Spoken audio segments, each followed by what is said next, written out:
बोबदे घाट सामूहिक बलात्कार प्रकरण पुराव्याअभावी 5 आरोपींची निर्दोष मुक्तता।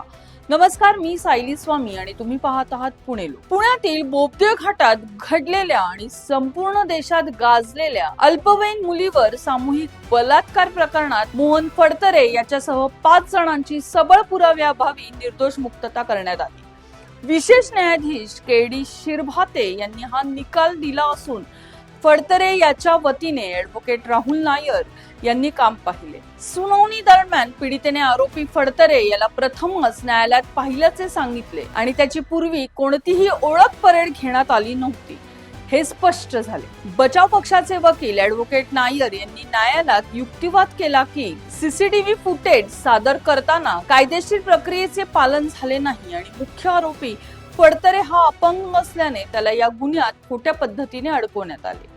न्यायालयाने दोन्ही बाजूंचा युक्तिवाद, साक्षीदारांचे जबाब आणि उपलब्ध पुरावे तपासल्यानंतर पीडितेच्या साक्षीमध्ये तफावत असल्याचे नमूद करत महत्त्वपूर्ण निकाल दिला। हे प्रकरण ऑक्टोबर 2020 मध्ये उघडकीस आले होते, जेव्हा 15 वर्षीय पीडिता मुलगी आईसोबत भांडण झाल्याचे सांगून घरातून निघून गेली होती।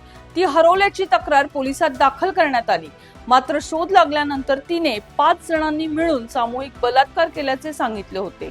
आता पुराव्यांच्या अभावामुळे या 5ही जणांची सुटका झाली आहे। अशाच बातम्या पाहण्यासाठी तुम्ही पाहत राहा पुणे।